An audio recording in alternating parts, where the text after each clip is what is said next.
Spoken about Tanya in a while. I mean, we're trying to keep up, but I'm going to share with you. I was listening to Rabbi Taub's class today. Always enjoy his perspective on Tanya. He has a very, very good handle on it. And just want to go over maybe even the previous class, just recap some ideas. Also, we missed a couple days. So let me just share with you. Let me share with you some ideas. Basically, what's the reason that we do mitzvahs? What's the purpose of doing mitzvahs? And we explain that for 3 chapters, right? I think 37, 36, and 35. And the goal we said was it's because our mission is to make this world a place for Hashem. So we said, like, don't feel bad, Mr. Bainani, even though you're never going to be perfect, because your mission in life is not to be perfect. Your mission in life is to make this world a house for Hashem. That is our relationship with God. Okay, so our main relationship with God, the beginning, the middle, and the end, is our purpose in the relationship, is we have a mission to make this world a house for Hashem. Which is why we said the action mitzvahs really, really, really matter. Because how do you make Hashem? Hashem wants a house in this physical world. Had God wanted a house in the emotional world, in the intellectual world, he would have stopped there, but he didn't stop there. He went on and on, created lower, till he got to a very real physical world. And then he put us in this physical world, and he wanted us to make in this physical world a world for Hashem. He wanted us to reveal. So this world hides godliness, which we're in. Everything in this world is hiding the creator, the energy of the creator. We can't see clearly that it's Hashem who's making it. And then Hashem put us here to then use it for a mitzvah and to make it evident and clear that this thing is godly. You're going to make a Torah, and you're going to do mitzvahs.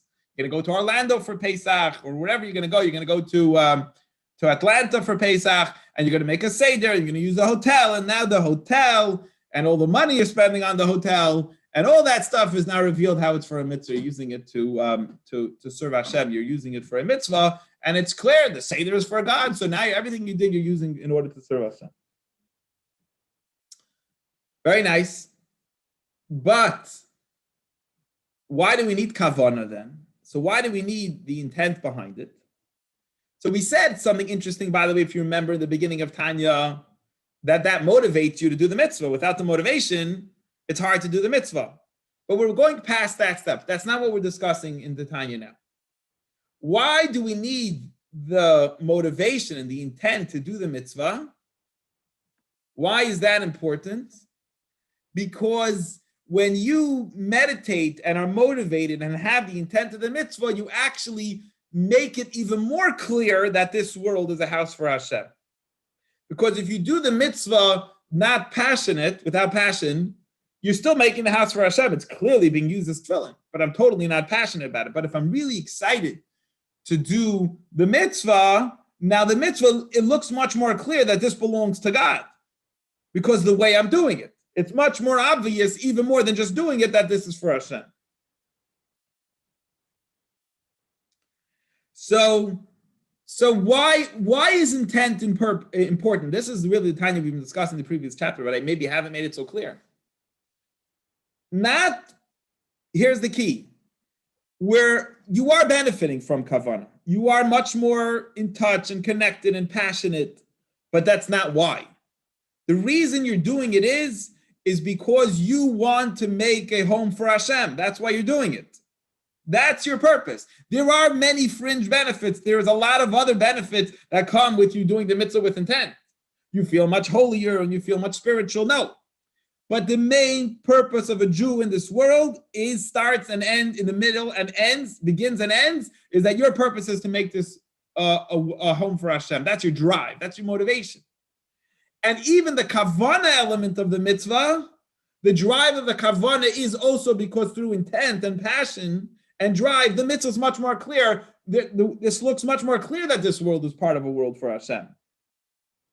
So the kavanah behind the mitzvah is also to make this world a world for Hashem. It's just much more clear in this world that this world is clearly for Hashem. So you're not, even though you're benefiting from it, but that's not your main motivation. That's not your main reason. Your main reason is to fulfill your purpose and mission that you were created in this world for, and you were put here to be that unique creation that can bring Hashem into this world by revealing godliness. When you use kavana, you have much more revelation of godliness in this world. You guys with me? Yeah?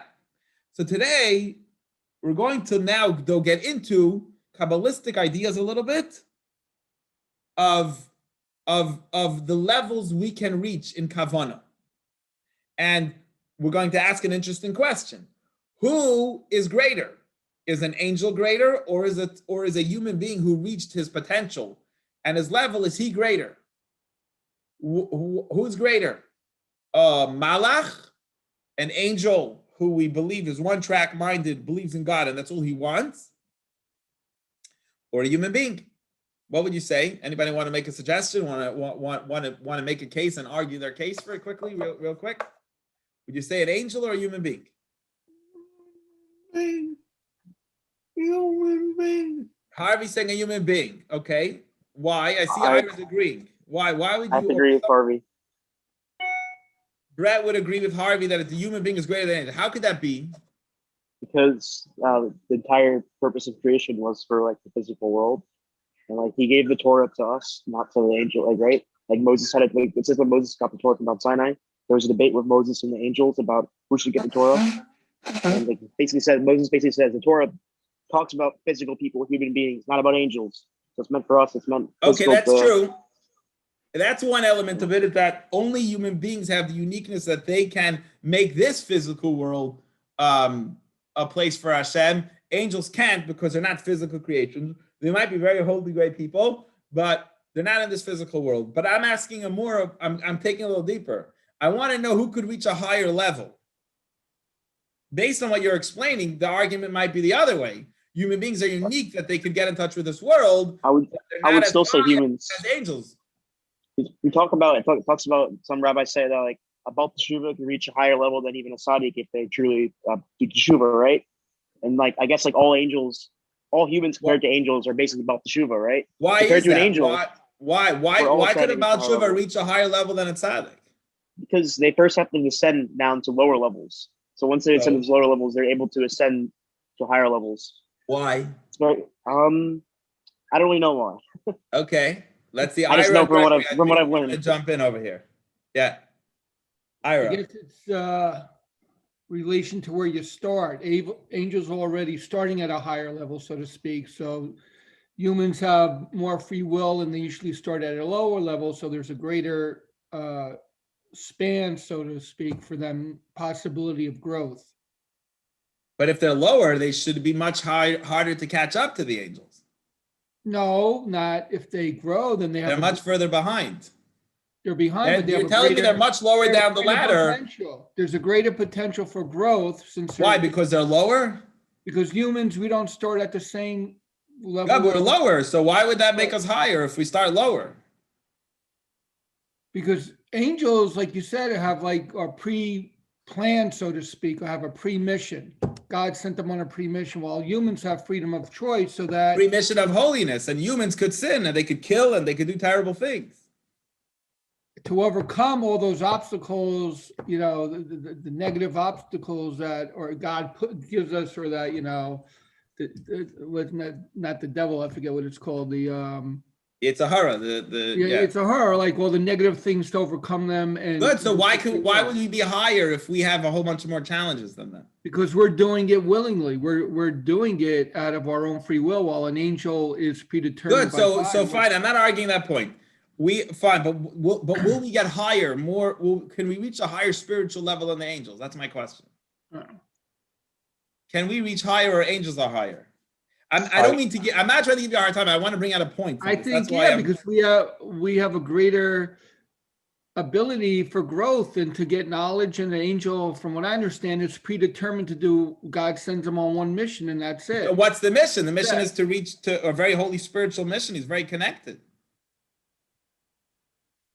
Isn't it true that the angels are almost what Ira is saying, like they cap off at a certain level? There's no going further past what they're created to do. Almost like we talk about animals. So they're one-track minded, but they're stuck in that level. Right. They can't Why? ascend to a higher level. That's what Why? we said. That's what the creation of the angel was. No, Good. You're getting there. You're getting there. Okay, so let me take it from here now. it's Let almost me like take it from here. it's almost like, even, I'm thinking about like children. When you have two children, right, and one child is gifted physically, emotionally, intellectually, and then you have a child that's not so gifted, and they take a test, and then the ungifted child does as good or even better than the gifted child. Who do you get more joy from? Correct, but I'm not talking about joy. I'm asking you who could reach a higher level. I'm not asking who does a parent get more joy from. Again, you're all right. You have more chance of changing this world. It's more unique if you're challenged, and you're more appreciative of the kid who overcomes the challenge. I'm asking you who could reach a higher level. And what I want to say is, if you remember the previous Tanya class that we taught a few days ago, I said that there's two kinds. You can either be emotions like an animal, or you could be emotions like a human being. And how did we explain having emotions like an animal? Animal is natural, instinctive. Human being develops new intellect. So he's saying very interesting that a malach is like an animal in that sense. I mean, a very holy animal, but their relationship with Hashem, their emotion is actually instinctive. So they're always stuck in their parameters. They love Hashem, yes, naturally. They're not challenged. They just love God and they fear God and they want to do whatever Hashem wants, but it's just built in nature to them.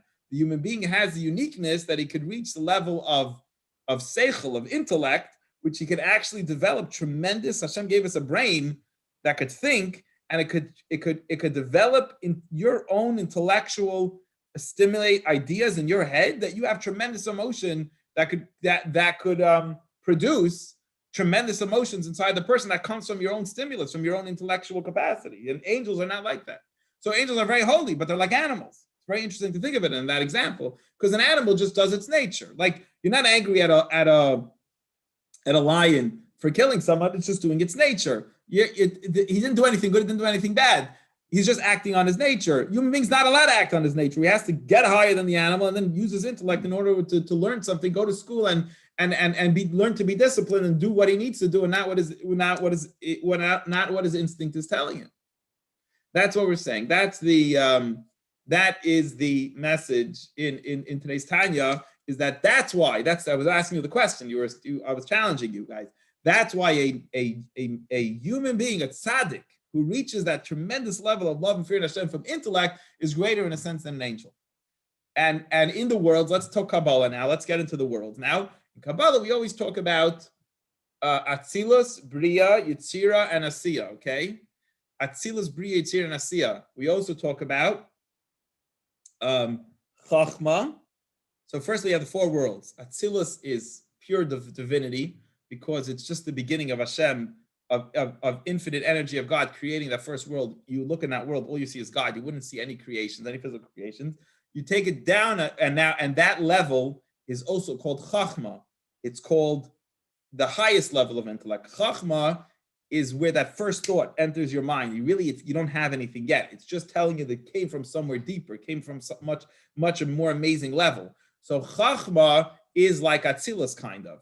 Then as you go down to the next world, Bria, it starts creating formation. That is the most spiritual part of creation, and that is intellect. Intellect is the highest part. Then as we climb down to the third world, we get to the world of Yetzira, and that is emotion. So emotion's lower than intellect, right? Emotion is pure emotion, and that's what angels are. Angels are emotion. By the way, a dog, right? A dog, it's called Kelev, it's called Kulei Lev. It's all emotion. It runs, it wags its tail, it jumps. That's what it is. It's natural emotion-driven emotion. And the human being has to learn to control that emotion, has to get in touch with their tremendous intellect that they have, and create the emotion that they have. So tzaddikim, a tzaddik reaches that level of intellect. He reaches the level of Bria, the second world, from top down, the second world. Angels, most angels, there are holier angels that come from the higher world, but as a rule, most angels come from the world of emotion. They're just natural, instinctive, driven to love and fear Hashem, and they do whatever Hashem wants. Then you have the lowest world, which is the world of Asiya, where our physical bodies, our soul was put into this physical world, and that's called the level of kingship. Physical creation, Hashem created, was a king over physical creations in the world. That is the lowest level of Asiya. So we're taking it to Kabbalah now, right? So tzaddikim can reach the level of bria, the level of intellect, the world of intellect, and that's a tzaddik.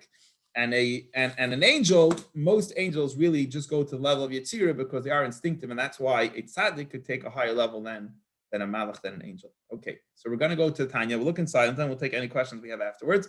Hopefully, that was a little bit stimulating for you guys, something new to learn. But we got to go back. We're actually holding Shabbos' Tanya, so I'm going to go back to Shabbos and maybe start a little bit of Sunday's Tanya as we begin chapter 39 in Tanya. We're discussing the kavanah, the benefit of kavanah, of intent, with a mitzvah, where it takes you together with the mitzvah, and that's how we're getting into this topic here, which we're going to learn about now. Let's see inside. Oh, whoops! I clicked on the Chumash, my mistake. Let me go to today's to the Tanya of the beginning of chapter 39 in Tanya. Okay. Wait, I thought this is the beginning. No. Yeah, this should be it. Okay. Yeah, because of this, that kavana takes you to a much deeper level, which is what the first thing I started discussing when I spoke about Tanya, is that kavana takes you to a much deeper level. And if you do a mitzvah out of just instinct, it brings you to one level of emotion. But when you do a mitzvah out of intellect, where you meditate and you have like real serious love and fear of intellectual capacity, love and fear to Hashem, it raises the mitzvah to a very high level and it reveals godliness in a much deeper way. You see clearly in this world how Hashem runs this world. And because of this also, that's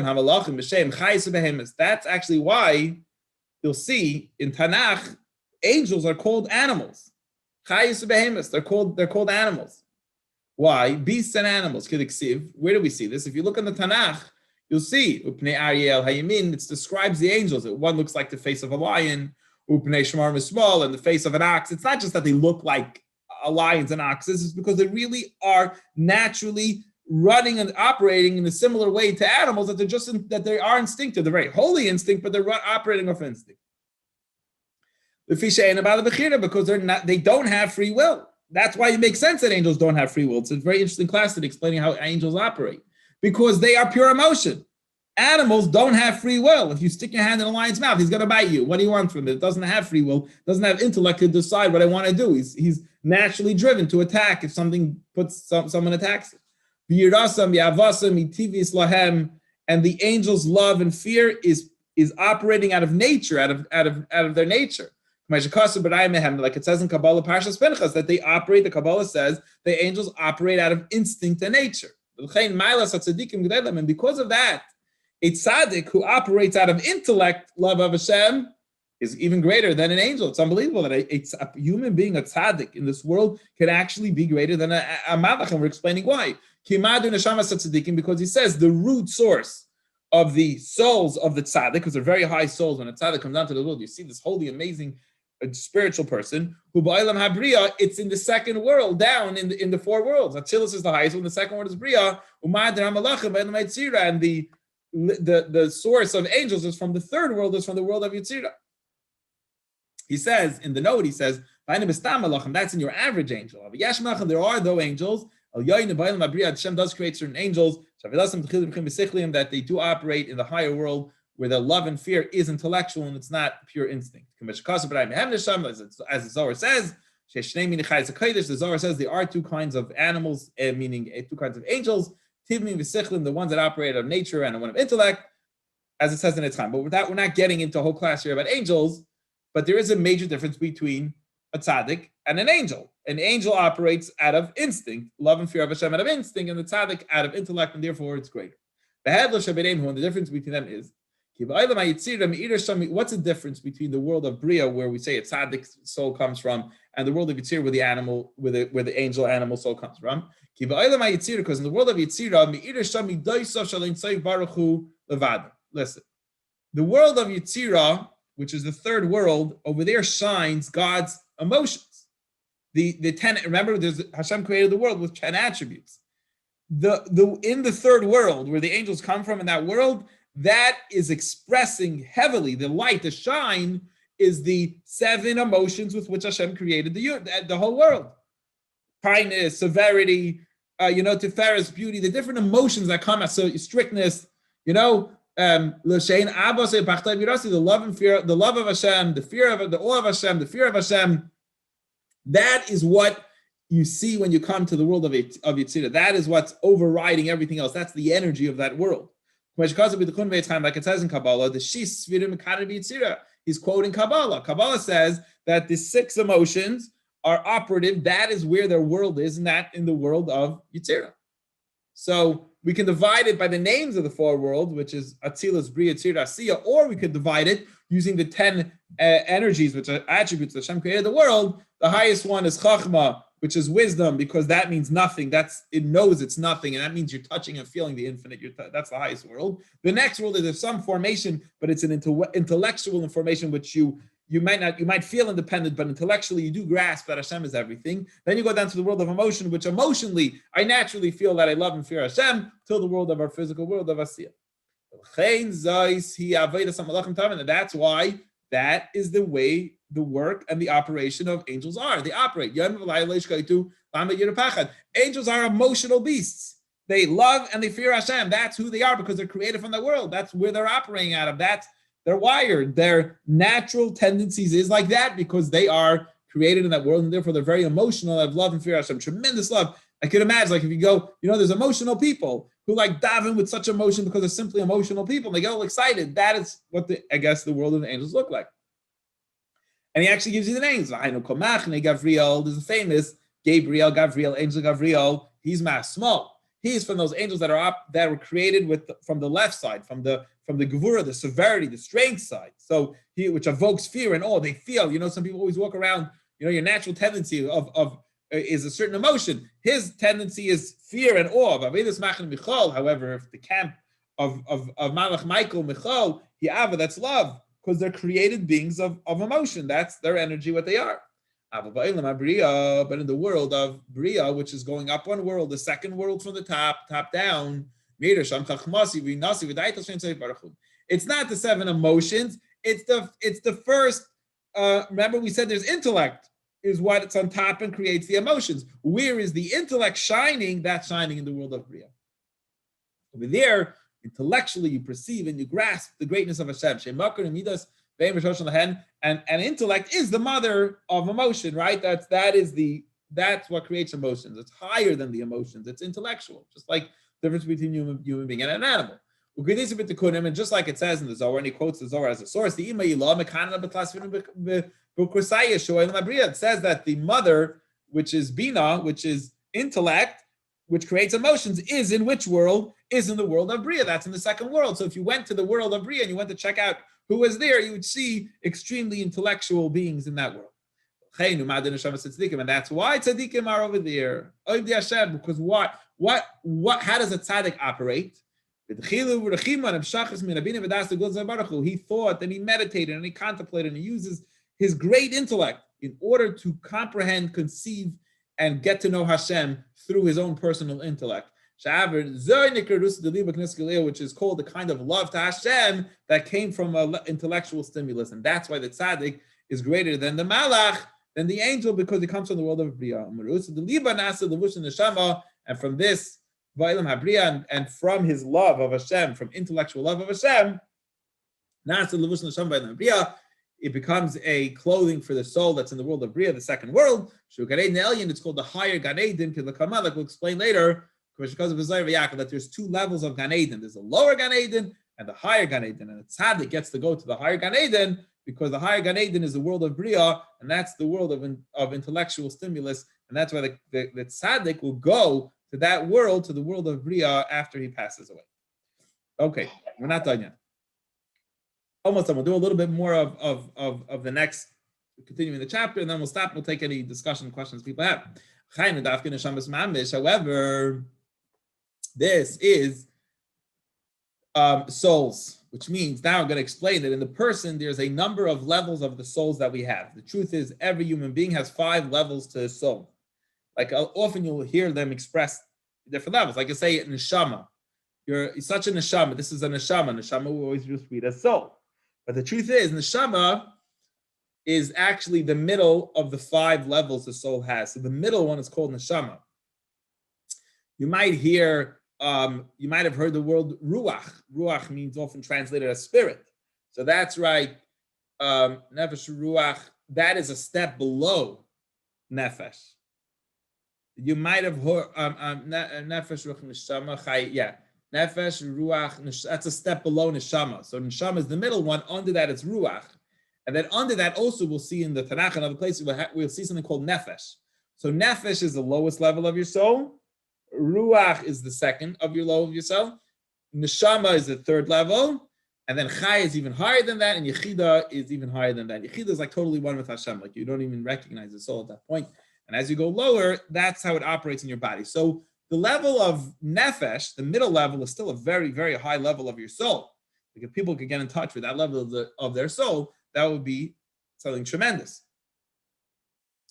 So Hainu dafke neshamis mamish, but which people are getting to experience the world of Bria, the intellectual stimulus of emotion, that is using their middle level of their soul, their high,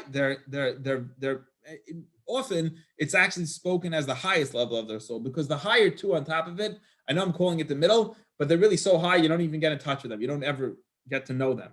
You have it, but they're not really recognizable. You're not in touch with it. So, but of the 3 that we are in touch with, neshama is the highest of the 3 that we could possibly get in touch with. Nefesh ruach neshama. So the highest one, in the middle of the class. Nefesh ruach neshama. Neshama is the highest level that we could get in touch with. Okay, so when you reach the level of neshama,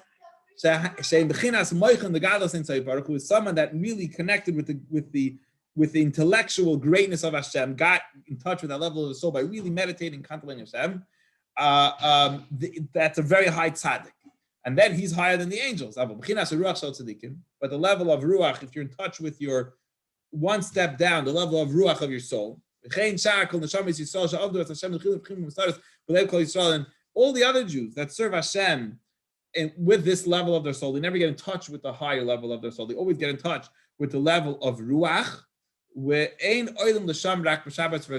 They don't really ever get up to the world of Bria. That's only for like real serious tzaddikim who really use their intellect to get in touch with the love of Hashem. But the regular Jew or not the highest tzaddikim do have love and fear of Hashem, but they're always going to operate in their second level of their soul, and they don't get up to Bria. It's only when it comes to special holiday like Shabbos and Rosh Chodesh, a special time, then derech ha'amud, there's some kind of an elevator, some kind of a pillar, that can lift you up from the lower Gan Eden to the higher Gan Eden, which is called the higher Gan Eden, that the soul, after 120, will also be able to benefit from the pleasure that only higher tzaddikim, the very few higher tzaddikim, can benefit from. And we'll continue tomorrow. Very interesting part in how afterlife is decided, which level you reach, and we'll talk about that with Hashem's help tomorrow. But anyway, that's it for Tanya for today. Any questions or comments on today's interesting Tanya? Shukol, Rabbi. Thank you. Pleasure, man. Thank you, Brett, for joining us. Yes, Ira. Not a question regarding this, but regarding selling chametz. Yeah. Chabad has